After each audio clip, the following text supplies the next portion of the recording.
It is the most important topic in algebra, and most of the questions in the competitive examinations are asked in complex numbers.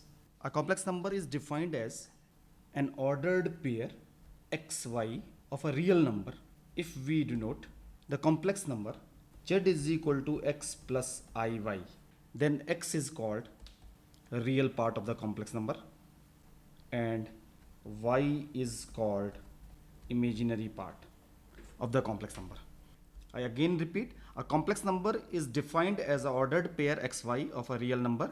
If we denote the complex number z is equal to x plus iy, then x is called real part and y is called the imaginary part of the complex number. Now first we try to know that what is the meaning of the symbol I, iota. It is defined as a square root of minus 1.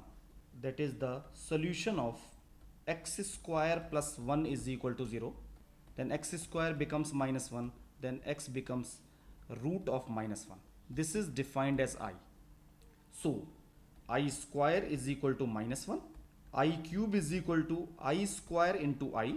That is minus 1 into I. That becomes minus I. I to the power 4 is equal to I square to the power 2. That is minus 1 to the power 2. That becomes 1. Thus the value of I to the power n for n greater than 4 is I to the power r, where r is the remainder when n is divided by 4. Now if we raise 4 consecutive integer power on I and add them, then of the number will be 0. Now we raise 4 consecutive integral power on I, that is iota, and add them, then the sum will be 0. That is I to the power n plus I to the power n plus 1 plus I to the power n plus 2 plus I to the power n plus 3. That will become I to the power n. You take it common, 1 plus I square plus I to the power 3. That is I to the power n, 1 plus I square will become minus 1 and I to the power 3 will become minus I. So minus I will cancel out from I and minus 1 will cancel out from 1.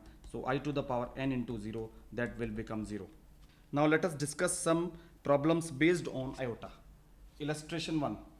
Show that I to the power 19 plus 1 upon I to the power 25 whole to the power 2 is equal to minus 4.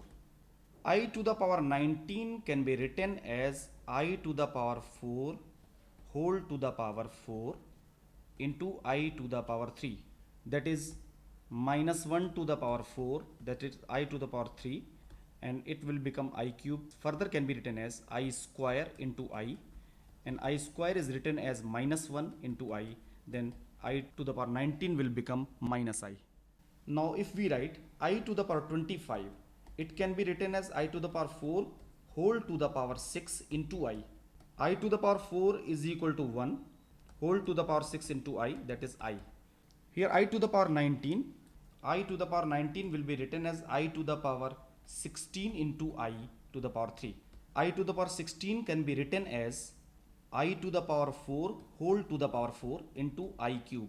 I to the power 4 is equal to 1 to the power 4 into I square into I. That is 1 to the power 4. I square is minus 1 into I. That is minus I. Now, if we write I to the power 25, this can be written as I to the power 4 whole to the power 6 into I. I to the power 4 is equal to 1 to the power 6 into I. That will become I. So the problem will become minus I plus 1 by I whole to the power 2. You can write it I square plus 1 by I to the power 2. I square can be written as minus 1. So the numerator will become 2 upon I whole square. It will become 4 upon I square. So 4 upon I to the power I square is equal to 4 upon minus 1, that is minus 4. Let us come to the next example. Show that I to the power 17 minus 1 by I to the power 34 whole to the power 2 is equal to 2I. Now solution. I to the power 17 can be written as I to the power 16 into I. It will be equal to 1 to the power 4 into I. that will become I. And I to the power 34 can be written as I to the power 32 into I square. I to the power 32 can be written as I to the power 4 whole to the power 8 into I square. It will become plus 1 to the power 8 into I square is minus 1. So 1 to the power 8 into minus 1, that is minus 1.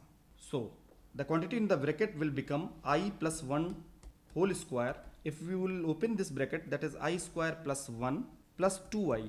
I square is equal to minus 1 plus 1 plus 2i.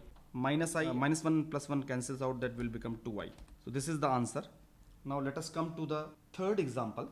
Evaluate 1 plus I square plus I to the power 4 plus I to the power 6 till I to the power 20. This question can be done by two methods. Method 1. In the question we have even powers of iota from 2 to 20. So the number of terms will become 10.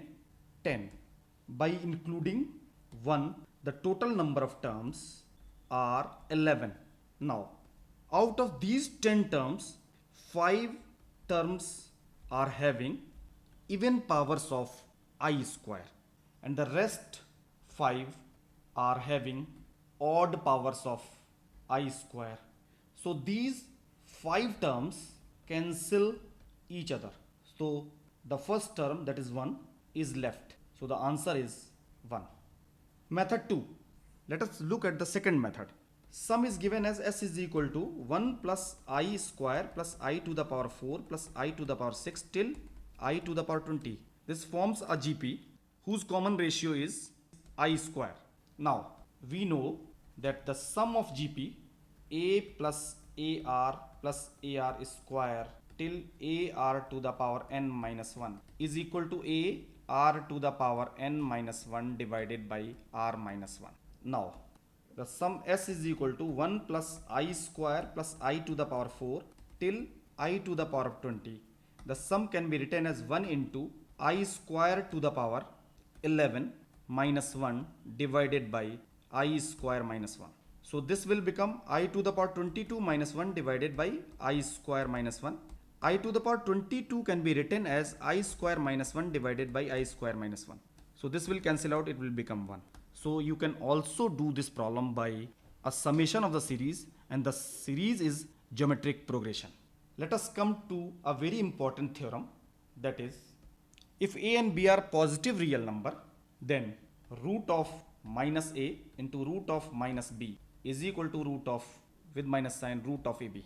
Now we have root of minus A is equal to root of minus 1 into A. This thing can be written as root of minus 1 into root A, that will become I into root A. Root of minus B can be written as root of minus 1 into root of B, that is root of minus 1 into root of B, that is I into root of B. Now root minus A into root of minus B is equal to I root A into I root B, that is I square root AB, that is minus root AB.